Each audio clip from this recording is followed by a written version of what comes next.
Art classes really need to be accessible for everybody, people who want to learn, and I really want to teach them. It inspires me that people want to learn to do something that's just not easy. There's a certain kind of romance in the innocence of new creatives. Ideally, I'll build an army of creatives. You have both that beauty and the curiosity. Once you feel it, you have it. To really claim it as your own and make it perfect, there is an injustice to it. The unattainable place, that's what's most fascinating to me. The space between spaces, that's where I want to be.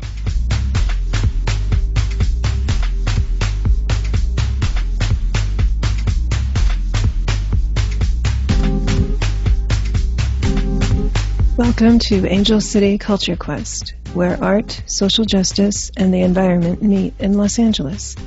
I am your host, Melina Paris, and I welcome you to this episode.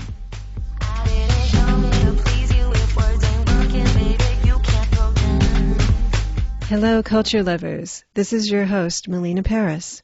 For several months, we have been bringing you inspiring guests along with stimulating content about their work. As with anything, there are costs to keep this podcast going. So if you're able, join me in this quest with your support. Think of it as a cultural tip jar to share any amount that you're comfortable with. Or you can make a regular offering with as little as $4 a month.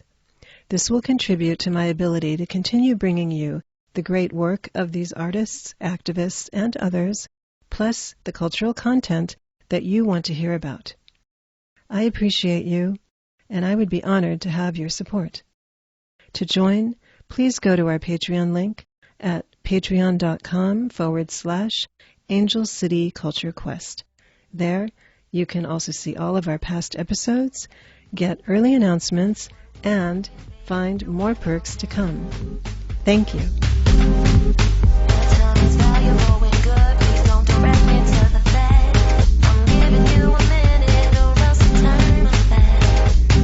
Hello and welcome to Angel City Culture Quest. Today we are talking with artist Jana Opincariu in a conversation about her teaching, her art, and innocence. Jana lives in San Pedro, but I was introduced to her work in June of 2020 at Hellada Gallery in Long Beach during her solo exhibition, Meditations in Solidarity, a collection of paintings created during the pandemic. A striking exhibit, it featured works from Jana's Black series, her Beautiful Grotesque series, and other works, all of which demanded unremitting attention. Hyperrealistic is just one way to describe this young artist's work. Jana creates images of human bodies, objects, and animals that are surreal and fantastical, and some with macabre undertones. Jana originally studied to become a medical lab scientist, but decided to follow her true passion, art. She graduated with a dual bachelor's in art history and studio art from University of New Mexico, with a focus on ancient Latin American art and European art through the centuries. Jana works in photography, printmaking, and lithography, but her passion is painting. She finds inspiration from her studies of Spanish and Italian Baroque, her travels, nature, and her dreams. Jana has shown in multiple cities across the Southwest and Pacific Coast. Her breakout show, Totem, in September 2019, was a collaboration with internationally known artist Daniel Kathalynas at the Factory on 5th in Albuquerque, New Mexico. And it was such a success that they decided to bring it to Hellada Gallery in Long Beach in May. And Angel City Culture Quest will highlight that show this spring. I'm very excited for that show and to have you here today. Hello, Jana. How are you? I am very well. How are you? Good, good. Thank you for being here today. Thank you so much for having me. You're welcome. I wanted to share something that the owner of Hellada Gallery shared with us. His name is Marek Zita, and you are currently represented at Hellada Gallery. And he shared with us what he appreciates about you and your art. Quote, a contemporary artist with a sharp sense of personal perspective, Jana is dedicated to true self-expression and honesty in her works of art. She is a natural with painting in human drama. She is a great art advocate. End quote. It's a beautiful testimonial. Yeah, it was.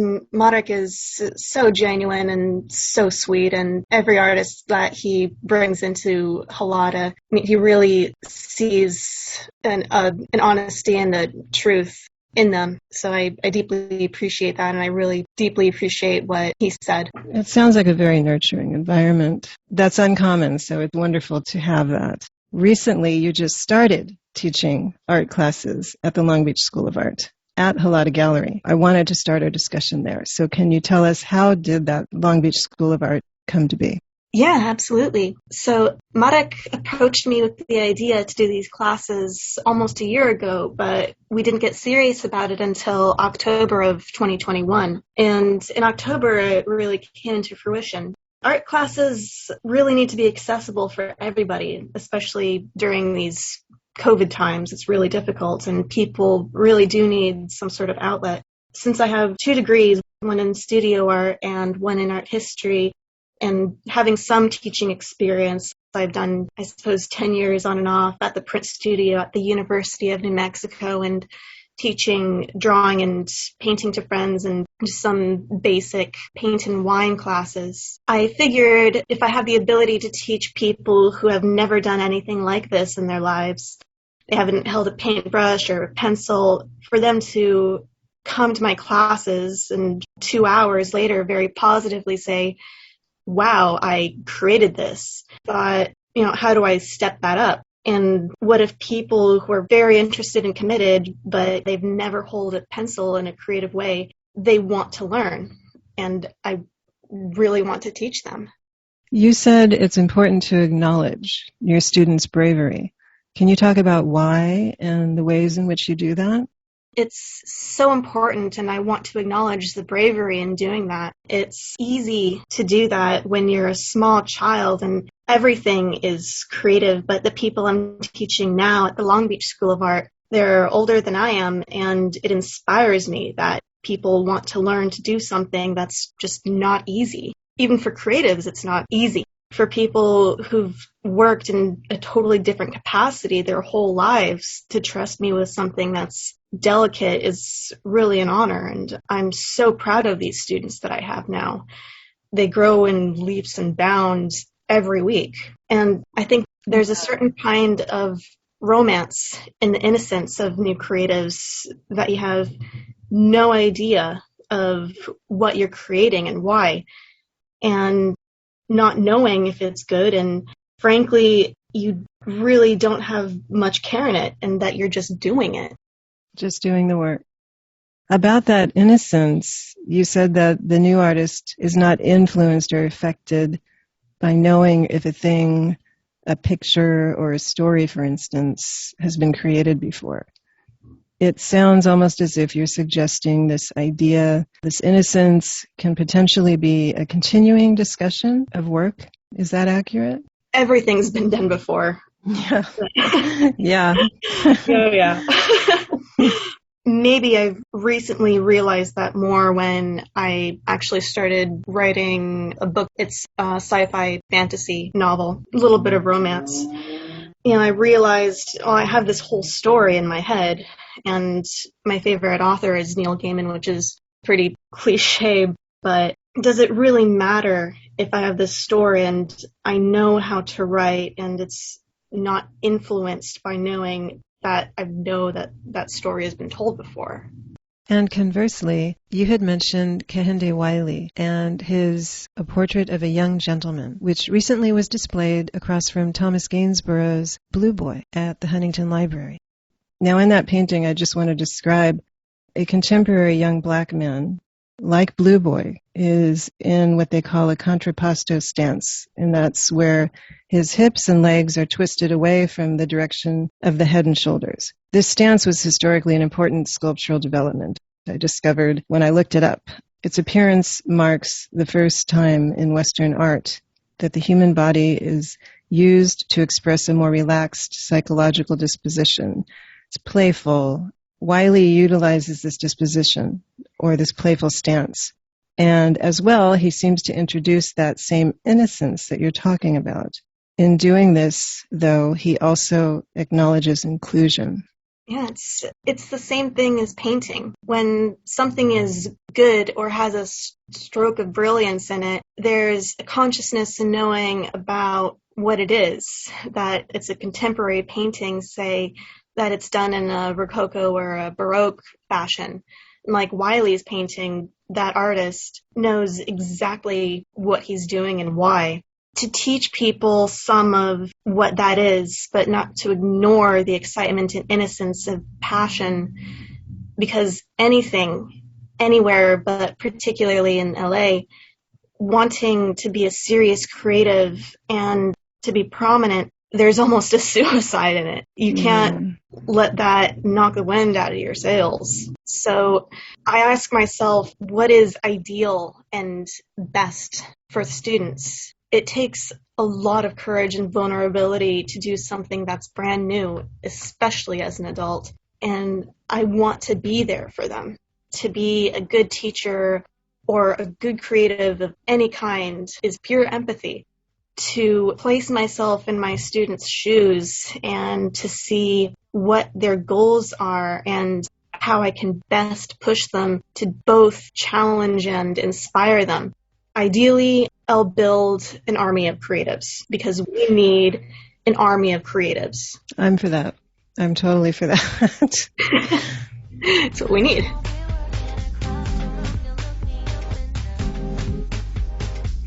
If you're just tuning in, we're speaking with artist Jana Opincariu. Thank you for listening.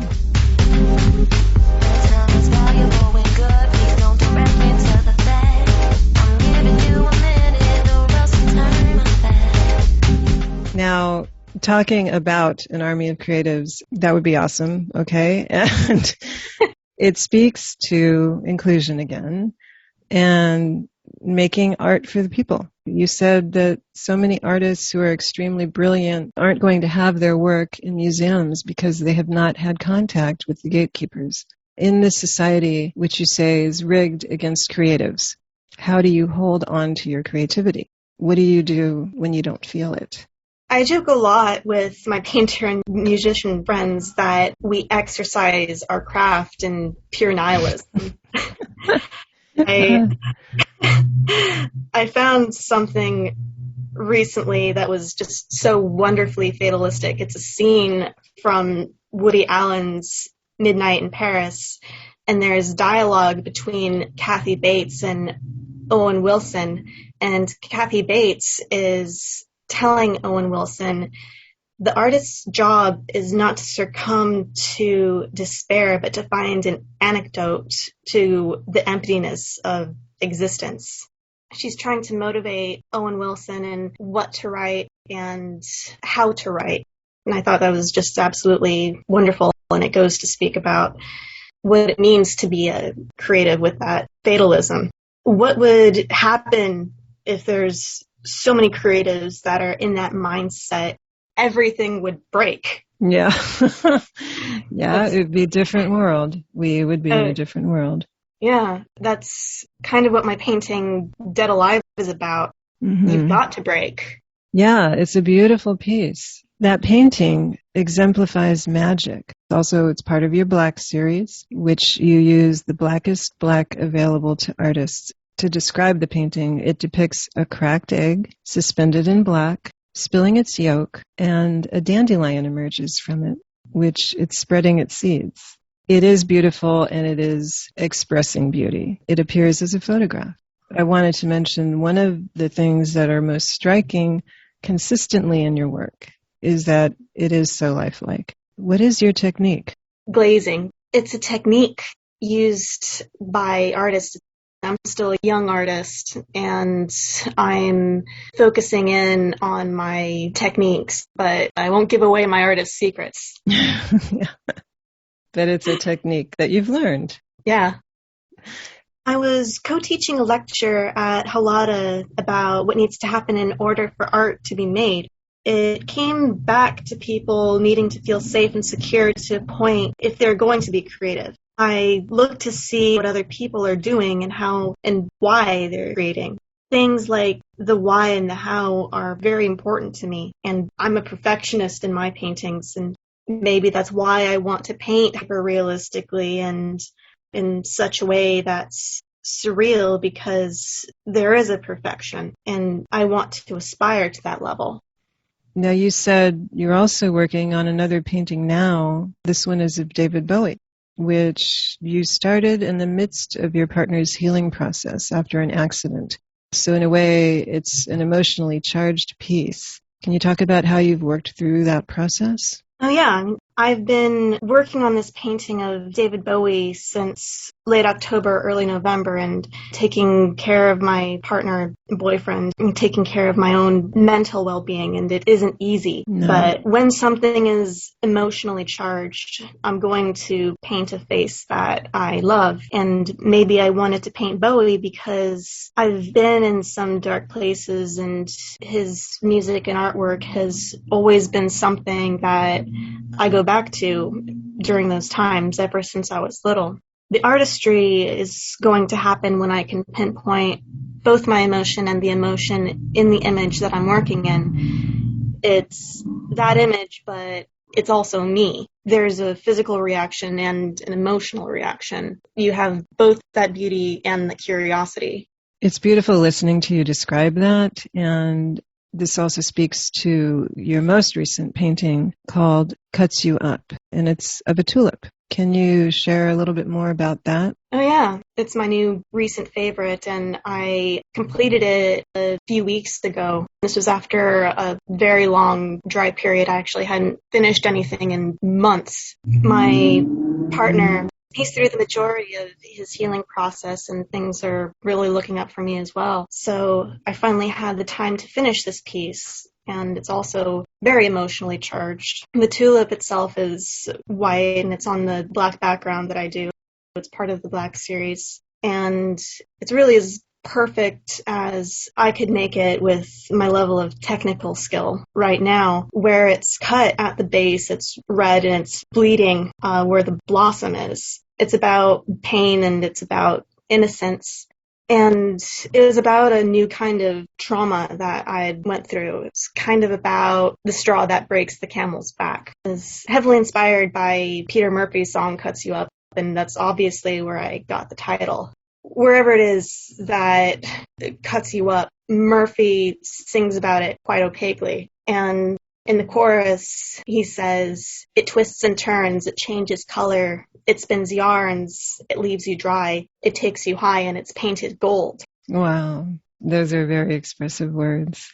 Yeah, I mean, he's really incredible in the way that he sings very metaphorically, especially in that song. It was a #1 hit. It just hit me in such a way that just really, it was a wow factor for me. And Murphy himself said, and I quote, "The path of discovery, self-knowledge, wisdom, once you feel it, you have it. Then the path will spit you out or off the way and ruin your assumptions of this path. In fact, a great mighty necessity for those spiritual seekers or so-called holy state desires when getting arrogant." Wow, you're going to learn something new. Constant learning. That's the human condition. We have to remain as sponges all the time. So maybe when something means so much to you and to really claim it as your own and make it perfect, there is an injustice to it. The more indifferent that I am to something, I can paint it better and more objectively. But when something has more emotion in it, yes, it's going to be better in many ways, but I'm going to struggle more with it because I'm confronting myself at the same time. So my goal, how do I make this portrait look better and more lifelike than the image that I'm working off of? How do I make it better? Keeping with that curiosity, why is it that I'm so drawn to the images that I'm drawn to? Maybe because I'm still a very young artist. All of the really great artists that I do know, they speak so succinctly about what they're doing and how they're doing. It seems that they're in this sort of untouchable space that is so above everything else. And I want to reach that place and the why of all of the questions. The unattainable place that's what's most fascinating to me, the space between spaces that I like talking about. That's where I want to be. Yeah, and it's what is conveyed in so much of your work. I said earlier at the top that it was unremitting attention that your paintings command. They're emotional and they're striking, and they encompass a range of emotions. And like anything, you've got ups and downs and happy and sad, but we're going to have this image of Cut You Up on our site so people can see it. I'm going to share it. And I'm looking right now actually at the details of it in the tulip itself. And it's just very striking with the shading, the blood, the color, the whole package. But it's like a little jewel where the bud is. It's beautiful. So it's going to be something wonderful for people to see. And can you share with us where people can find you? Yeah, I have my website. That's my name, JanaOpincariuArt.com. I also have Facebook. That's my name, and Instagram, Jana Opincariu Art. Your website is great too, and I encourage people to look at it to see more of your artwork. I think it will inspire people. I hope so. That's my ultimate goal. I think everybody should be eager and willing to both inspire themselves and inspire others and have that eagerness to learn and grow. Well, thank you, Jana. It's been wonderful talking to you today, and I'm looking forward to more discussions with you in the near future. Oh, thank you so much, Melina. It was a pleasure.